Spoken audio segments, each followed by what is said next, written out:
행복한 삶의 비밀이라는 제목으로 함께 은혜를 나누도록 하겠습니다. 프랑스에서 태어난 마틸다라는 이름의 이 여인은 매우 매력적이고 아름다운 외모를 가졌습니다. 아주 매력적이고 아름다웠고 또 자기 나름의 소원과 소망이 있었습니다. 이의 소원은 멋지게 잘 사는 거였습니다. 화려한 집에 살고 좋은 차를 타고 멋진 옷을 입고 카페트가 쫙 깔, 이왕이면 음식 해주는 사람도 있고 정원 깎아주는 사람도 있으면 좋을 그런 귀족적인 재벌적인 삶을 사는 게 소원이었고, 그렇게 사는 것이 잘 사는 삶이라고 생각하던 마틸다. 그러나 현실은 그렇지 않았습니다. 그가 막상 결혼한 남자는 우리나라로 치면 문화교육부의 말단 공무원이었습니다. 박봉에 시달리며 살래니 집은 아주 어렵고 작은 전셋집이었고, 또 직접 다 힘들게 빨래를 하고 곰팡이 핀 집을 씻을 때마다, 청소할 때마다 늘 우울하고 마음이 괴롭고 불평이 저절로 나왔습니다. 장롱을 열어도 멋진 옷 한 벌 없고 명품 하나 없는 자기 신세가 너무 한탄스러워서 늘 그렇게 우울하게 불평하면서 살고 있던 어느 날, 크리스마스가 다가오는 날, 남편이 초청장을 하나 들고 왔습니다. 여보, 이게 무슨 초청장인 줄 알아? 파티 초청장이야. 바로 우리 문화교육부 장관님이 파티를 하는데 당신과 나를 초청하셨어. 너무 신나서. 그러나 마틸다는 그 초청장을 받자마자 더 마음이 우울해지고 슬퍼졌습니다. 그 화려한 파티에 초청받았으면 거기 입고 갈 만한 옷이 있어야 되는데, 이 장롱을 봐. 입을 만한 옷은 하나도 없고, 여자분들은 입을 만한 옷이 그렇게 없는지 모르겠어요. 그렇죠? 하나도 없고 초라한 옷 입고 거기 가봤자 망신만 당하지 그게 뭐야? 더 우울해하고 있으니까 이 남편이 보다 못해서 자기가 깊이 숨겨두었던 비상금을 꺼냅니다. 혹시 이거 갖고 어떻게 안 될까? 이거 갖고 어떻게 준비할 수 없을까? 그 돈을 보더니 간신히 어떻게 하나 내가 준비할 수 있겠다. 그래서 그 돈으로 비로소 파티에 갈 만한 멋진 옷 한 벌을 준비했는데, 걱정은 그 다음. 막상 갈 날이 다가오니까 옷만 있으면 뭐래, 여자가 오시면 다냔 말이야. 여기 해야 할 멋진 액세서리, 멋진 보석이 하나 정도 있어야 되는데 나는 제대로 된 게 하나도 없잖아 라고 또 아주 우울해하고 슬퍼하는 거예요.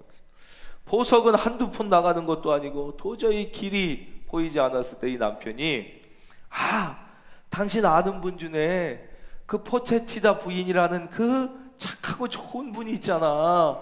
그분 참 부유하시고 마음도 좋으시니까 아마 그분한테 부탁드리면 어떻게 길이 있을지 몰라. 우리 미안하지만 한번 가보자. 그래서 아내를 설득해서 그 착한 포체티나 부인 댁에 갔더니 그 부인이 그 얘기를 듣고, 아이고 걱정하지 말라고, 그 얼마든지 그러면 필요한 걸로, 마음에 드는 걸로 갖고 가려고 그러면서 자기의 보석함을 열어줬습니다. 거기 보니까 루비로 만든 귀걸이도 아름다워 보이고 진주로 만든 반지도 아름다운, 너무 여자의 마음을 움직이게 하는 게 많았는데, 그래도 그 중에 마틸다가 선택한 것은 가장 화려하고 비싸 보이는 다이아몬드 목걸이였습니다. 다이아몬드 목걸이를 혹시 빌릴 수 있나요? 얼마든지 갖다가 쓰시라고. 그 화려한 목걸이를 하고 새로 산 이쁜 옷을 입고 파티에 들어가는 순간부터 그 파티의 주인공은 바로 마틸다였어요. 그녀의 아름다움에 찬사를 보내고 사람들이 다 와서 그 옆에서 얘기하고, 장관도 이렇게 아름답고 고귀해 보이는 분은 처음 봤다고 막 박수를 치면서 파티 내내 정말 내가 꿈꾸던 삶이 이거였어. 이것이야말로 제대로 멋지게 사는 거야. 화려한 파티를 즐기고 드디어 집에 돌아와 코트를 벗는 순간 목주위가 허전함을 느꼈습니다. 목걸이가 없어진 것입니다. 택시를 타다 놓쳤는지, 뛰다가 파티장에서 떨어졌는지 목걸이가 없어지죠. 아무리 찾아봐도 목걸이를 찾을 수가 없어요. 그 비싼 다이아몬드 목걸이. 부부는 고심하다가 결국 이 포체티노 부인에게 간신히 목걸이 줄이 끊어져서 저희가 수리를 맡겼습니다. 목걸이 줄을 다시 이은 다음에 바로 돌려드리겠습니다라고 편지를 쓰고는 그 목걸이와 똑같은 목걸이를 찾기 위하여 그 시내의 시내에 있는 보석가게를 다 뒤진 끝에 마침내 아주 어렵게 그 똑같은 목걸이를 발견하게 됐는데 그 가격은 무려 4만 프랑. 그 당시 4만 프랑이 지금 우리나라 돈으로 얼마인지 모르겠지만 이 목걸이 값을 갚기 위해 이 부부는 살던 전셋집을 빼서 아주 어려운 높디 높은 산골짜기의 제일 지하방으로 이사가야 됐고, 또 담보 대출을 있는 대로 받아서 그 대출받은 돈을 다 해서야만 간신히 그 보석 목걸이 값을 낼 수 있을 정도였어요. 어쩌면 뭐 우리 돈으로 몇 억이었는지도 모르겠어요. 결국 그렇게 그 목걸이를 다시 보석함에 담아 돌려드리게 됩니다. 그 후로부터의 마틸다와 그 남편의 삶은, 마틸다는 뭔 고생 가장 힘들고 어려운 일, 가장 어려운 가정부, 가장 어려운 식당일, 가장 어려운 노동일을 다 하면서 간신히 매달 대출금과 이자를 갚았고, 남편도 공무원 월급만으로 감당할 수 없어서 밤에 또 다른 일을 하면서 고생해서 그 목걸이 값을 다 갚은 게 얼마 걸렸냐? 10년이 걸리게 됩니다. 드디어 10년째 되던 날 그 원금과 대출 이자를 다 갚고 은행에서 돌아 나오던 마틸다는 길거리에서 이 포체티노 부인을 만나게 됩니다. 아, 부인! 그리고 뛰어갔는데 너무 고생을 하고 팍상 늙어서 포체티노 부인이 알아보지 못할 정도였어요. 알아보고 깜짝 놀란 거예요. 아니, 마틸다, 당신이 어떻게 된 거예요? 왜 이렇게 얼굴이 힘들어 보여요? 그제서야 눈물을 뚝뚝 흘리면서 그동안 있었던 일을 설명했죠. 내가 그날 어떻게 목걸이를 잊어버렸고, 그 목걸이를 당신에게 돌려준 후 그 돈을 갚기 위하여 10년 동안 얼마나 고생을 했는지. 그 이야기를 듣던 포체티노 부인은 같이 슬퍼하는 게 아니라 너무 깜짝 놀랐습니다. 마틸다, 내가 그날 당신에게 빌려준 그 목걸이는 가짜 다이아몬드였다. 그 목걸이는 진짜 다이아가 아니라 모조품이었습니다.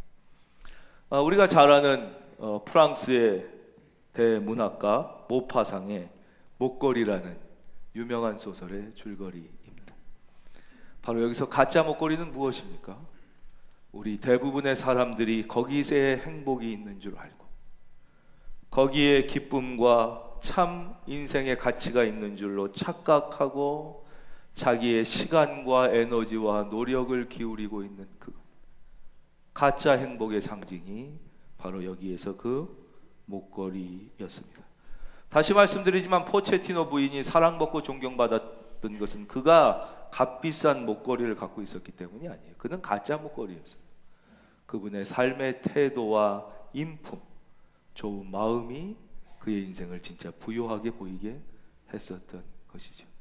과연 진짜 행복한 삶의 비밀은 어디에 있는 것입니까? 오늘 우리는 오늘 본문의 말씀과 이번 주일 성탄절에 주시는 말씀을 통하여 이제 2회에 걸쳐서 진짜 그럼 이런 가짜 목걸이 같은 가짜 행복이 아니라 진짜 행복한 삶의 비밀이 어디에 있는가를 하나님의 말씀을 통하여 이제 배우고 살펴보려고 합니다. 오늘 말씀 읽은 전에 지난주 복습할까요? 8절이에요. 화면 보겠습니다.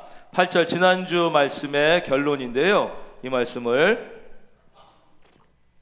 한번 다 같이 읽어보겠습니다. 8절 시작. 바로 이 말씀은 안식일에 대한 가장 완벽하고도 절대적인 대답이 됩니다. 바로 인자는 예수님이 안식일의 주인이시라는 것이지요. 그것이 바로 안식일의 정신의 핵심입니다. 우리가 이 안식일을 통하여 하나님의 리듬을 경험하고 참 회복을 경험하지 못하는 것은 안식일의 주인이 예수님이란 사실을 잃고 잊어먹고 자꾸 내가 내 방법으로 안식하고 휴식을 얻고 즐거움을 찾으려고 그러니까 하나님의 리듬에서 자꾸 삑삑삑삑 벗어나서 계속 힘들어지는 것이요. 피곤하고 우울한 마음이 계속된다는 것입니다. 안식일의 주일은 예수님. 어떤 분은 이렇게 얘기합니다. 목사님, 왜 안식일만 중요한 안식일입니까? 왜 주일만 안식일입니까? 말하자면 우리말로 하면 월요일도 다 하나님의 거고 화요일도 하나님의 거고 수요일도 하나님의 거고 목요일도 하나님의 거니까 다 안식일로 지켜야지요.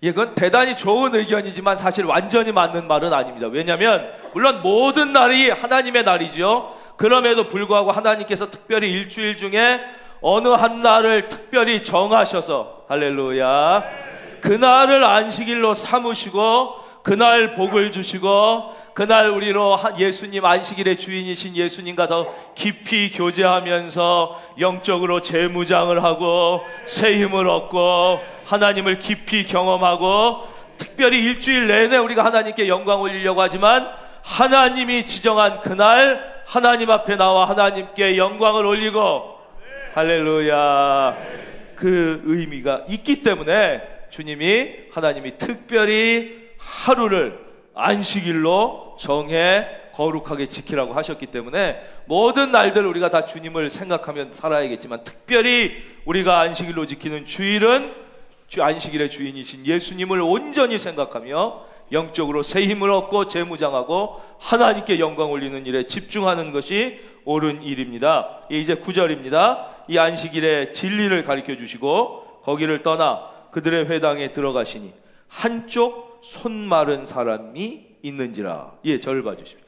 이 누가복음에 보면 이 사람이 이제 오른손 손 마른 사람이라고 나와 있어. 이 사람이 학자들의 연구에 의하면 그 당시 석공이었을 거라고 생각합니다. 석공, 돌을 쪼는 사람인데 오른쪽에 중풍이 온 거예요. 말하자면 이게 와가지고 반이 마비됐는지 오른손만 마비됐는지 모르겠지만 이쪽이 마비되어 있는 거예요.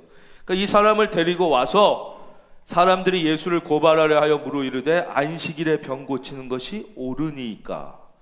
안식일에 고칠 수 있는 병이 있긴 있었어요. 당장 죽게 되면 고쳐도 되지만 그들이 만든 수많은 안식일 부수적 인간의 전통에는 이런 병은 고치면 안 된다고 돼요. 그러니까 예수님을 고발하려고 탁 손 마른 사람 데리고 와가지고 안식일에 이 병 고쳐도 되겠소? 이렇게 물은 거예요. 그때 예수님이 너무 귀한 대답을 해주세요. 11절, 예수께서 이르시되 너희 중에 어떤 사람이 양 한 마리가 있어 안식일에 구덩이에 빠졌으면 끌어내지 않겠느냐? 사람이 양보다 얼마나 더 귀하냐? 이게 중요한 말씀이에요. 12절, 사람이 양보다 얼마나 더 귀하냐? 사람이 귀한 것. 여러분, 사람이 귀한 것이에요. 사람이 양보다 귀하고 사람이 강아지보다 귀하고, 우리가 강아지 기름은 너무 귀하지. 사람이 동물보다 귀하고 사람이 귀하다. 여기서 이 양은 첫째는 동물이나 가축을 의미하는 거예요. 아무리 크게 귀해도 사람이 더 귀한데, 양도 구하는데 사람 치료하는 건 당연하지 않냐. 이게 첫째 의미입니다. 여기엔 조금 더 깊은 의미가 있습니다. 그 당시 유대 사회에서 가장 부가가치가 높은 국가 경제 기관 사업은 바로 양치는 것입니다. 그 고대의 이 팔레스타인 사회에서는 농업이 더 부가가치가 적고 더 가난한 사람들이 하는 것이고, 더 중요하고 부가가치가 높은, 우리나라로 치면 전자, 무슨 철강, 자동차가 바로 이 양치는 거예요. 양치는. 그래서 창세기에도 보면 큰아들이 양을 치게 하고 둘째가 농사를 짓게 합니다. 그러니까 그 아버지가 가지고 있는 것에 제일 귀한 게 이게 첫째 가는 거예요. 첫째에게 양치는 것입니다. 미국으로 치면 IT, 테슬라 같은 거고, 독일로 치면 자동차. 국가의 가장 중요한 경제 산업이 양으로 표현되는 거예요. 사람이 양보다 얼마나 더 귀하냐의 또 두 번째 깊은 의미는 뭐냐? 돈보다 사람이 얼마나 더 귀하냐. 귀하냐. 이 세상의 어떤 경제적 가치, 이 세상의 경제 산업보다 사람이 얼마나 더 귀하냐, 이런 뜻이에요. 여러분, 돈보다 사람이 귀하다고 믿으시는 분은 아멘. 사람 때문에 돈이 있다, 그거예요. 사람이 귀하다. 또 더 깊이 들어가면 무엇입니까? 오늘 사람을 아주 힘들게 하고 사람의 가치를 짓누르는 것 가운데 아주 중요한 게 돈뿐이 아니라 요즘에 뭐가 있어요? 이데올로기라는 게 있는. 이데올로기는 사람들이 어떻게 사람을 더 잘 살고 편안하게 살 수 있게 했을까 해서 만들어낸 인간의 사상과 신념인데, 이 인간의 사상과 신념이 서로 인간을 공격하고 결국 그걸로 인간을 죽이고 인간을 비참하게 한다면 사람이 사상을 만든 거잖아요. 그렇잖아요. 예. 하나님이 인간을 만드셨고 돈도 인간이 만든 거고 그 다음에 다 사상, 그 이념은 더 잘 살려고 이것 때문에 막 사람을 죽고 또 분신자살을 하고 이렇게 된다면 이것은 하나님이 보실 때 너무나 가슴 아프신 거예요. 예, 인간의 이념과 이데올로기는 사람을 더 잘 살게 하기 위한 것이지 사람을 이용해서 그 이념과 이데올로기에 사람을 희생시키기 위한 것이 아니기 때문에 사랑하는 성도님 모두 십자가 안에 답이 있고 우리는 이쪽 저쪽이 아니라 오직 십자가를 붙들고 하나님의 은혜 안에 거할 때 주의 사랑이 이 나라에 앞으로도 큰 복을 더해 주실 줄로 믿습니다. 예수 믿는 사람은 더 중요한 것을 붙잡는 것이 사람이 양보다 얼마나 더 귀하냐 그러므로 안식일에 선을 행하는 것이 옳으니라 하시고 13절 이에 그 사람에게 이르시되 손을 내밀라 그가 내밀매 다른 손과 같이 되어 성하더라 그랬어요.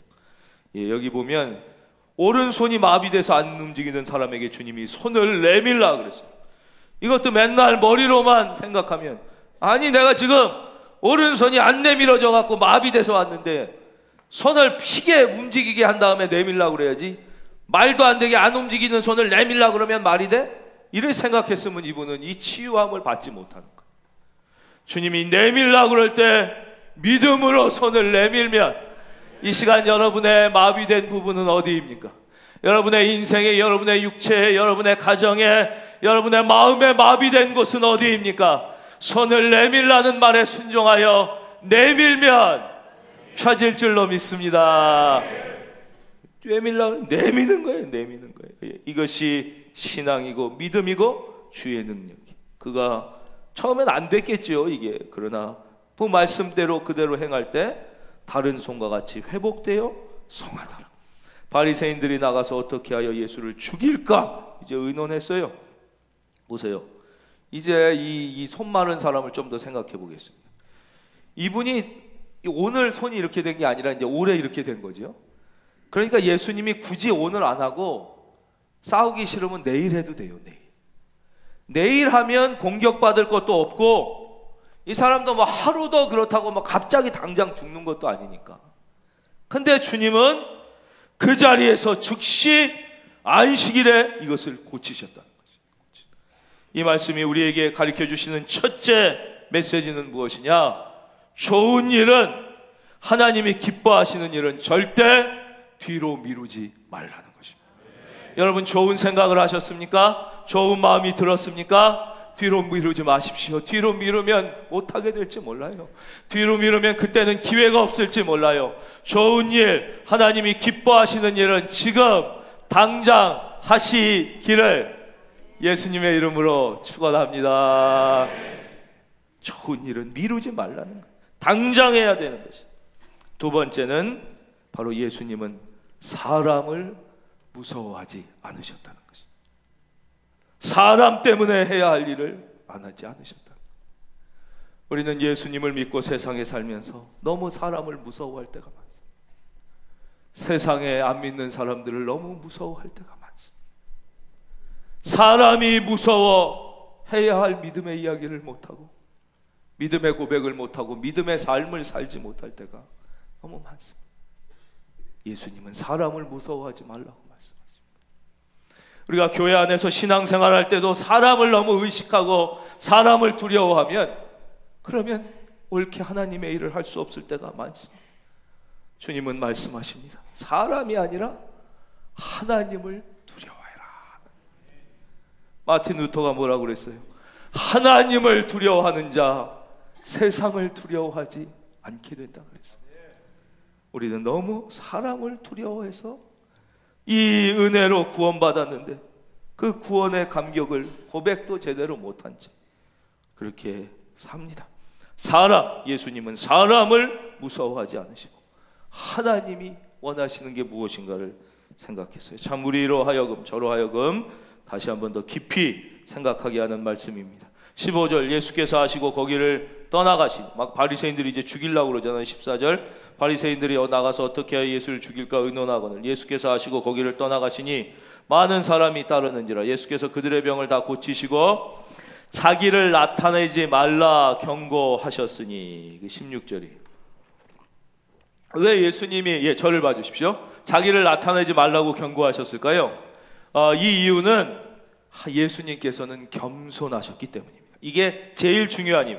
예수님은 겸손하셨기 때문에 자기가 너무 사역보다 자기가 유명해지면 진짜 하나님의 이 일을 하시는데 오히려 방해가 돼요.